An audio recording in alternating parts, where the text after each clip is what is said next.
Urban exploring. The dangerous activity involving breaking and entering into abandoned buildings. Whoa, wait. Adrenaline junkies and vandals have given the practice a bad name. But true urban explorers are supposedly concerned with the preservation of man-made structures. Are they just trespassing? Or is there more to the story? My name is Victoria Jenner and I am a historian. I love how objects and the buildings that house them tell a story.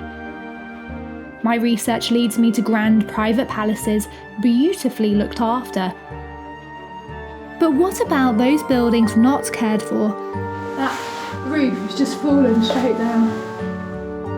Are we closing our eyes to a whole genre of history? So creeped out right now. And could urban exploring be the key to understanding and preserving forgotten buildings?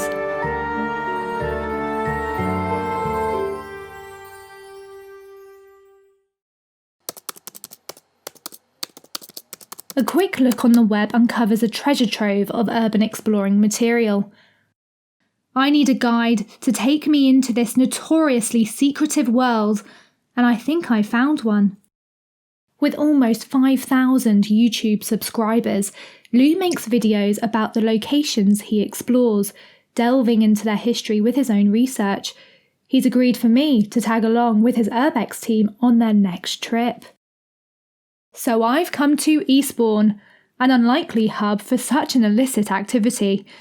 But living here are many of the country's most dedicated urban explorers. Before we head inside, I want to understand what draws the women of the group towards this practice. What is urban exploring to you?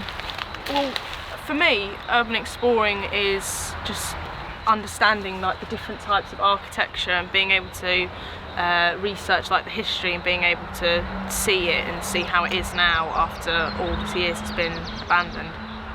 Yeah, I guess it's a sense of freedom. Like, it gets you away from reality for a bit.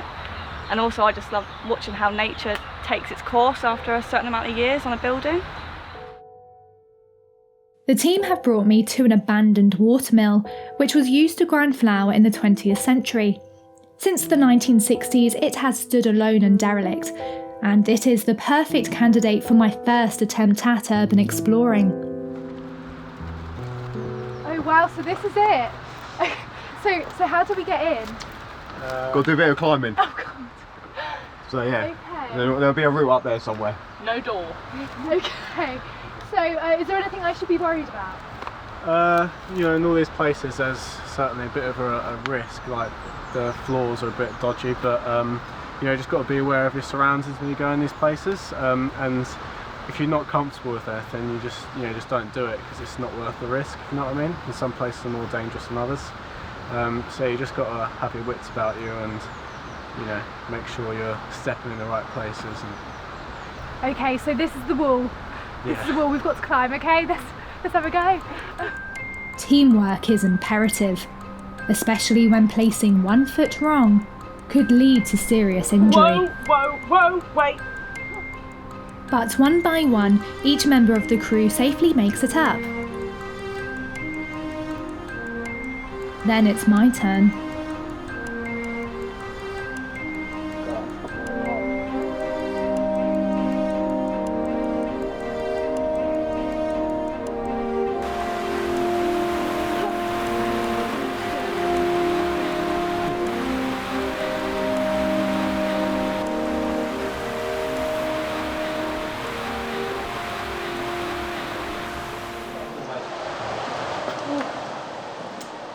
Yeah, so as you can see, it's a lot quieter in here now, so it's nice. But the decay is quite bad in there as well. Oh, so this is all the wooden flooring? Yeah, Okay. so you're safe on this floor here, but the higher you go up, the worse it gets really, so you just got to be careful. And the flooring's all okay? Floor is absolutely fine. Yeah. Absolutely fine, yeah. Okay. The watermill is now just a shell of a building, and I'm hoping the remaining floorboards will hold us all.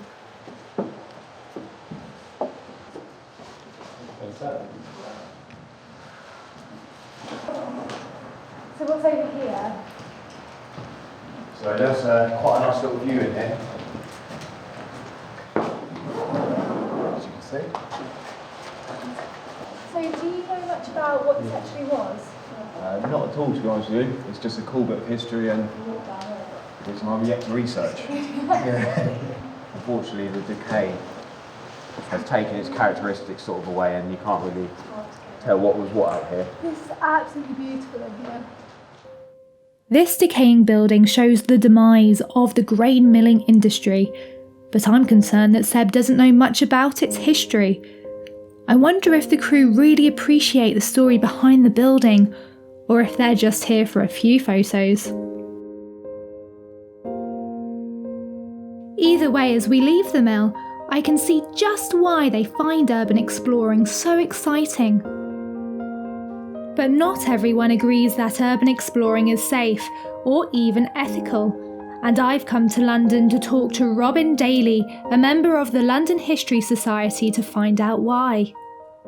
So do you think urban exploring can have a role to play when preserving these buildings? I think urban explorers would argue that they do play an important role in preserving buildings by gaining access, photographing the building in its state of dereliction, and then that allows local groups to highlight to the councils and heritage groups that the building is at risk of collapse or the interior being lost forever. But I would argue that by gaining access in the first instance to a building that's been secured against the weather and against access from vandals or arsonists, that you're opening up that building to exactly those risks. So I think that there should be checks and balances by the local authorities and the heritage industry to check that buildings that are listed are protected, but I'm not sure whether you can argue that urban explorers are the right way to go about that. So what would you say to young people who want to really engage and have that hands-on experience of history? I think for people who are thinking of taking up urban exploring, I would say not to do it. In the sense of going into derelict buildings and looking around under cover of darkness, I think it's incredibly dangerous. It's illegal. You don't know who's in there waiting for you. I think there are safer ways of going about exploring the urban environment. There's open house every September where you can go and look around buildings that are secure, and many of them are actually on the heritage at risk register. The urban explorers I've met have told me how much enjoyment they've got out of it and how engaging they find it. So do you think there could ever be a place for urban exploring? I can 100% understand anyone wants to do it. I'd love to do it. Who wouldn't love going? I mean, some of the buildings in the state of dereliction are stunningly beautiful. You can see interiors that no one's been in for 20 or 30 years, and they've just been left exactly as the last person walked out and shut the door. Often the buildings, you know, the way the paint flakes off and revealing the sort of patina of hundreds of years of occupation and decoration, can be stunningly beautiful. I absolutely understand the desire to do it. I actually would love to do it, but that's a different thing because of the dangers and because of the illegality, and because if you are genuinely passionate about history, you should be trying to save these buildings, not become part potentially of their demise. As a fellow historian, I can see why Robin wants these buildings to be preserved rather than damaged further, but I still want to know whether it's possible to learn about history through urban exploring.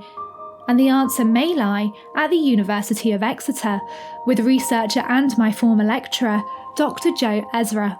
How do you use urban exploring material in your research? I first came across urban exploring when we were looking into the history of Bodmin, the old Bodmin Asylum, the old psychiatric hospital in Cornwall. And what I found during that time was that the main images that you could get of the asylum psychiatric hospital of St Lawrence's were actually those that were produced by urban explorers. What we were looking at the time was work to do with stigma and mental illness and psychiatric institutions. And it was quite interesting that the way urban explorers present these spaces, particularly around asylums and old hospitals, but particularly former asylums and psychiatric hospitals, was in a way that participates really in a Gothic narrative. So it is presenting these buildings as something scary, something potentially haunted.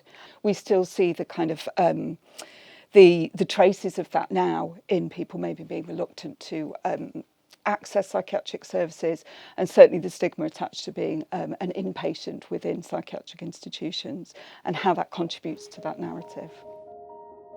The combination of high-quality images and Jo's expert knowledge has allowed her to tell a story about the Bodmin Asylum that otherwise would have been lost forever.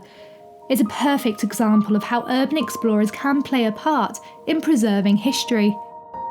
And all Jo's talk of asylums has given me the inspiration for the final part of my urban exploring journey. I'm meeting up once again with the Urbex crew, who are going to show me around the Denbigh Asylum in North Wales. This is one of their most visited locations, and I'm interested to see just how much they really know about its history. Lou has volunteered to begin my tour of this Gothic wonderland. Denbigh is one of the last remaining asylums that's sort of intact for the most part. A few years ago, when the asylums all shut down, over the years they've been being demolished and converted because people don't really want to. They just see them as an eyesore, and they're quite a dark part of history in most people's minds. So people don't really want to see it. And now Denbigh is like a mecca for urban explorers because it's so huge, it's so vast, and there's so much history here. There's something here for everyone, if you know what I mean. It seems like Lou really knows his stuff. Maybe I misjudged the Urbex crew the last time we met. Okay, so now we're going up to what I think was one of the old wards of the hospital.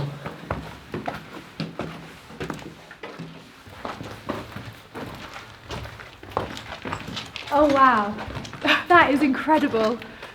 Originally this hospital was built to hold 200 patients, but as the years went on, eventually they started overcrowding and they had to expand basically, and that's why Denbigh is the size it is now.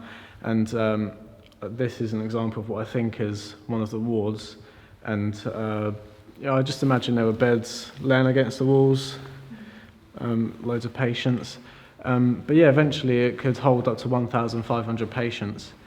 And you'll find that there's a lot of rooms of this size around the hospital just to house that many patients. It's fascinating to imagine what this building would have looked like in its heyday, but it's a shame to see so much of it damaged and graffitied, especially the places designed for care and therapy. I want to speak to Emily about the image this presents of urban explorers. So, we'd like to make our way inside. We have to climb in through here. Through the window. Yeah. All right, Do you want well, me to go inside first? Yes, yeah. This is going to be similar to getting into the mill. Brit love. Thanks.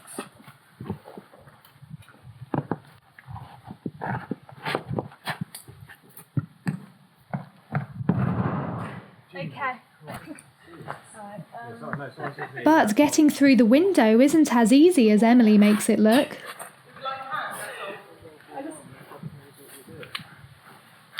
Yeah, you got it. Ooh, that's quite tricky.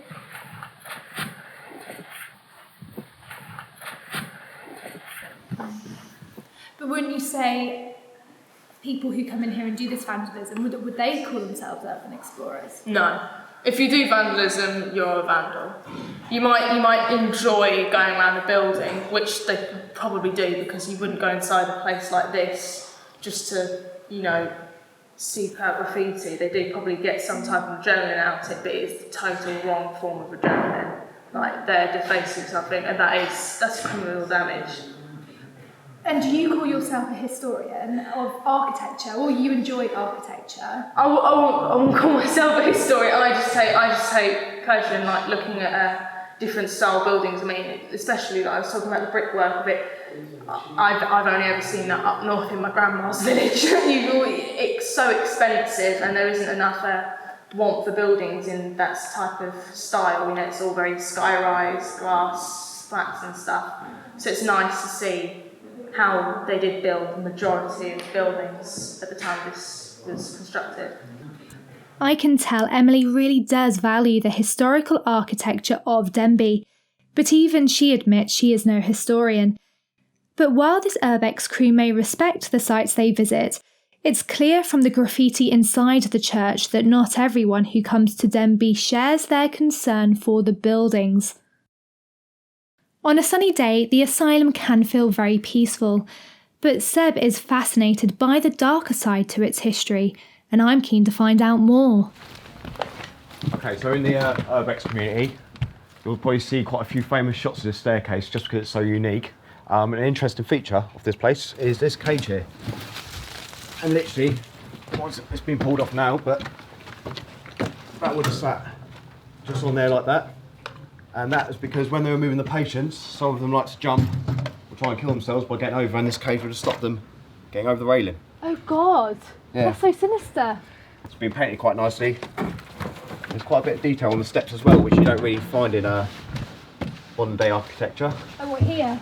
Yeah, they've even put effort into the steps. It's a stark reminder of how people today view places like Denbigh as something from a horror film. Oh my God.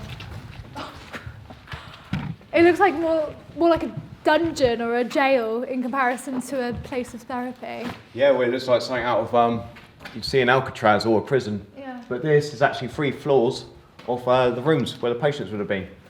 And a cool little fact is, this is where the buzzers have been ripped off.